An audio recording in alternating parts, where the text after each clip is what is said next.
name is Chris Thornberg, founding principal of Beacon Economics, here for yet another quarterly report on the economy for the Graziadio Business Review. Well, it's certainly been an interesting few months. Sure, the last year has not been terribly good. Overall growth in 2010 averaged about 3%. Unemployment hardly fell at all. And a lot of folks continue to use the word recession, even though, frankly, we've been out of the recession for over a year and a half. But what is happening out there in the economy today? While the overall numbers don't look too good, frankly, underneath the surface, there's a lot going on. Take, for example, the fourth quarter.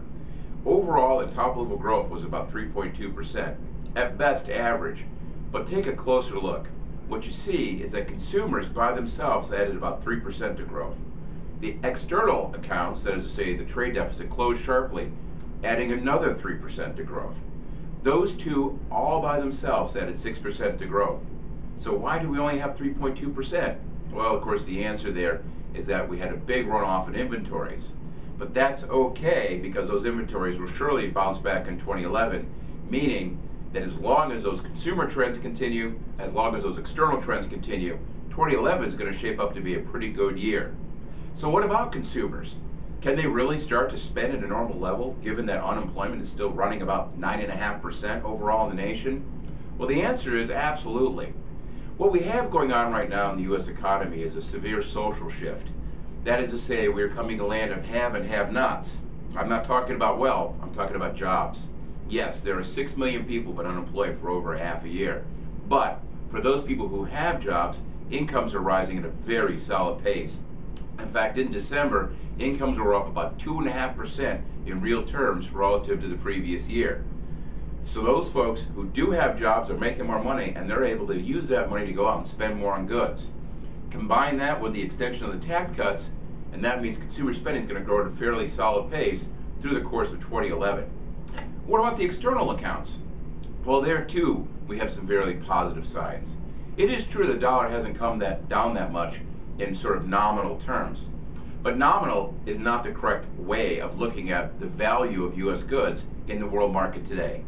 Take, for example, the U.S. dollar-yuan exchange rate. We know the Chinese have been working very hard to maintain that exchange rate at this sort of steady pace. But right now, China's seeing inflation rates of roughly 5%, where here in the U.S. it's only 1%. What this means is even holding the yuan-dollar exchange rate constant at the nominal level, Chinese goods are becoming 4% more expensive relative to U.S. goods on an annual basis. With that in mind, the dollar is actually getting considerably cheaper, and we're really starting to see the impact of that on those external accounts.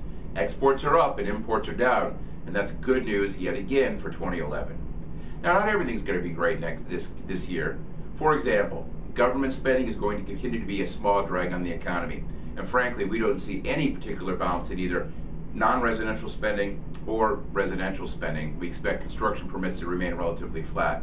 But nevertheless, business spending, exports, consumer spending, those are going to pick the economy up and get it moving forward again in 2011.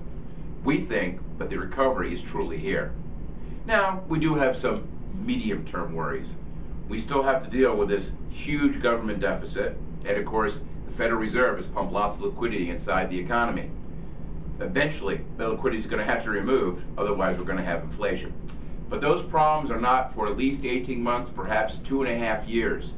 So with that in mind, continue to enjoy what's going on right now, because it's only going to get better in the short run. For a downloaded report on this forecast and all sorts of other numbers on unemployment, economic growth, labor statistics, so on and so forth, please go to beaconecon.com and see all the different things that we have posted on our website. So for now, this is Christopher Thornberg with Beacon Economics signing off for the Graziadio Quarterly Business Review.